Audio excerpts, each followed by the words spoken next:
এই কসবা একটা গ্রাম ওয়াজও গেছি, নাম কইতাম না, কইলে চিন্না লাগবেন।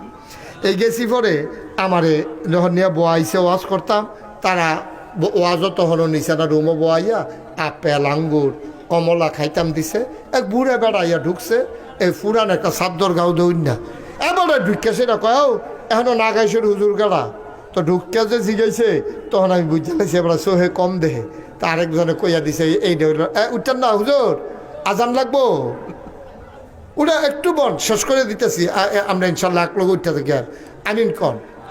তো আমারে যখন বুড়া মানুষটা ইয়ে কইছে তাই বুঝছে এবার সোহে দেখে না, এবার লগে বইছে ওটা এবার আপেল দিছি, আঙ্গুর দিছি, কমলা দিছি, খাইয়া খাইয়া আবার আমার লেগে দোয়া করতে আছে, হুজুর আল্লাহ না গেছে হুজুরের না খায়াত বাড়াই দাও। তো আমি আরও বাড়াই দিছি, হ্যাঁ তার আঙ্গুর দোয়া করতেছে আমার লেগে, খারাপ কি কেন? তো আমি আরও বাড়াই দিছি, দোয়াও করছে। এর ভিতরে দিয়া ফলাফে নাই হুজুর আই রস করতে নাই। তা আমি যখন যাকে তো আবার হুজুর আপনি কি ওয়াজও যাবেন গা? তো আমি আইসি খেতাম, মানে বইবে আপেল খাইলে সর্ব আমার, আমি ওয়াজ করার লাগতো না। কই হুজুর একটা কথা কইতাম। তা আমি তাড়াতাড়ি কন, কই ফলাফেন দিলে কোন কোথাও বাইরে যাইতো। আমি গাই তোরা বাইরে যারে, তো ফলাফেন বাইরে গেছে পরে এরপরে এবার কয় হুজুর এই দরজার ভিতরে লাগাই। আমি কি কয় হুজুর একটু গোপন পার্সোনাল কথা, কেউ আইয়া ফললে আবার মাইতি দিয়ে বাধা পড়বো। এরপরে এবার করছে কি নিজের সাদ্দরটা খুলছে, পাঞ্জাবিটা খুলছে, গেঞ্জি ওই আগে লাইলনের লিস্টিক গেঞ্জি আছিল, হন তো এটা গেঞ্জি নাই হন। এই গেঞ্জিটা উদাম করে কয় সানছেন হুজুর ফিডও কি দেখা যায়? আমি চাইয়া দিই পুরাটা ফিডের ভিতরে এই যে গরু ফিডুর না ফাজুন দিয়া ফিটলে যেরকম দাগ দেখা যায়, পুরাটা পিঠের ভিতরে এরকম তিতা পড়া দাগ। আমি হাত দিয়ে আমার চোখে পানি চলে আসছে। আরে এই বুড়া মানুষটা থরথরে বুড়া, চোখে দেখে না, চামড়াগুলা ঢিল, দাঁত পড়ে গেছে, দাড়ি চুল পেকে গেছে, এই লোকটা এমনি পিটাইলো। এই সমাজটাতে কোনো মানুষ নাই। আমি চোখের পানি ছেড়ে দিয়ে কাঁদতেছিলাম। আমি ডাক দিয়া বললাম বাবা কে তোমারে এমন করে পিটাইলো? কয় যে হুজুর আমারে কেউ পিটায় নাই, আমার 7টা মেয়ের পরে একটা ছেলে হইছে, এই ছেলেটারে আমি বড় আদর করি, তে আমার আব্বা ছাড়া কিচ্ছু বুঝে না, তে মার লগে এত থাকে না, তে আমার বুকটার ভিতরে ঘুমায়, আমি তারে গোসল করাই, লোকমা দিয়া খাওয়াই, রাতের বেলা পেশাব ধরলে আমি তারে বাইরে লইয়া যাইতে ডরায়, আমি মাথা তাত দিয়া রাখি, পেশাব করে সারলে তারে কুলো করে আন্না শোয়াই দেই। হুজুর এত তিল তিল করে তারে বড় করছি, তে বড় হইছে, তারে বিয়েও করাইছি, আল্লাহ করলে আমার একটা নাতি হইছে। একদিন তার নাতির আমার নাতিটার তার ফুতের কাশ হয়ে গেছে, নিউমোনিয়া জ্বর উঠে গেছে। আমার বিবি ডাক দেওয়া কয় স্বামী আমার, আমরা বুড়া বুড়ি আর বাসাম কয় বছর, আমরা রসিকটাত না থাইকা আমরা রান্নাঘরে থাকি, আমার নাতিটার জ্বর উঠে গেছে গা, লেলিরা বাতাস আলগা বাড়ি। হুজুর আমরা জামাই বউ ওই হলার বেড়া দেওয়া ঘরটা থাই, রাইতে ঘুমাইতে পারি না, ঠান্ডা বাতাস আগুন ফোয়াই, হুজুর কত কষ্ট করি। আর আমার ফুতে থাহে রসিগড়। কয়দিন আগে তাইয়া সেরে আমার রাত ধরে কান্দে, আমি কই কান্দোস কেরে?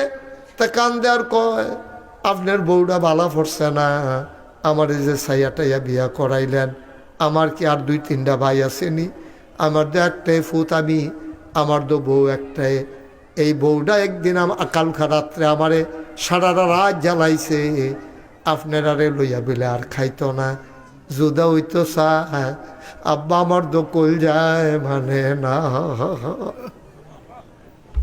ফুতে কান্দে, বাপে কয় ফুত সুখ শান্তির দরকার আছে, আমরা বাঁচাম কয় বছর, তোর আম্মায় দুগলার আনলে 3 বেলা আমরা এদিকে গরম করে খাম, বেটি যখন জুদা হইতো যায় অশান্তি করে ইচ্ছা জুদা কইরা দে। ফুতে কয় আব্বা এটা আমি কেমনে মান্না নিতাম, আমার সারা জীবন আপনি তিল তিল করে বড় করছে,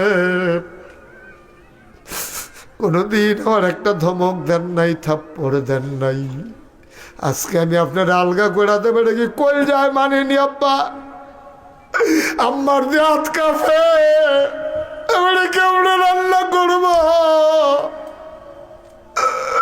এটা আমি পারতাম না আব্বা, আমার দ্বারা সম্ভব না। বাপে কান্দে, মায় কান্দে, ফুতে কান্দে।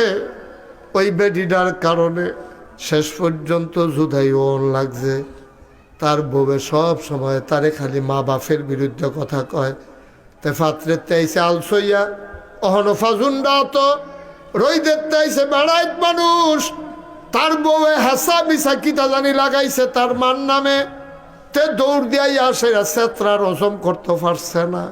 তে দৌড় দিয়া মারে, চুলের মুডাটা ধরে টান দিয়া উড়ানো হালাইয়া হুজুর তে ইচ্ছা মতো ফিডাইছে।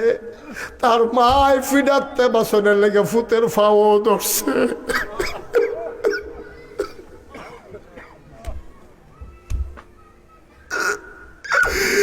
আমি বাড়িতে আসলাম না, গাড়া তাইয়া উড়ি তার মায় ছিল। আমি দৌড় দিয়ে আইসি, অন্ধ মানুষ, আমিও তো ফুরা দেখি না। কোনো মতে হুজুর তারাত্রা দিয়া ধরছি।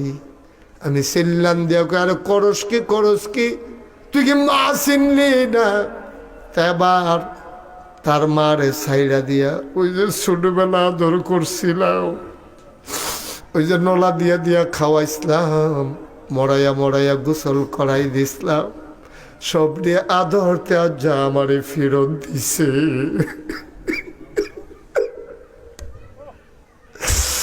মারে ভালাই দিয়া ইচ্ছা মতো আমার ফিটটার ভিতরে হুজুর ফিরছে। আমি দেখি লোকটার গাল বাইয়া পানি পড়ে। আমি কই বাবা তুমি যদি বদদোয়া দাও তার জীবন শেষ। এবার কান্দে আর কয় হুজুর বদদোয়া দেই না। আমি কই বদদোয়ার দেওয়ান লাগতো না, তোমার চোখে পানি এসে কারবার ঘইটা গেছে, শেষ তার জীবন শেষ। এবার কই হুজুর না আমি বদদোয়া দেই না।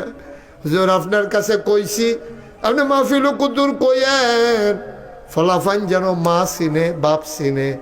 আমি শুধু একটা কথা বলি আজকে লেশিয়ারা মনে রাখব, বউ মারা গেলে বিয়া করলে আবার বউ পাওয়া যায়, মা মারা গেলে কোনোদিন আর মা পাইবি না।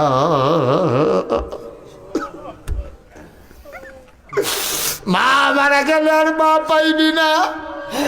এমন মা যারা কবরে শুয়াইছ, এমন আব্বা যারা কবরে শুয়াইছ, এই মাদ্রাসাটা হইছে তোমাদের ভাগ্য ভালো।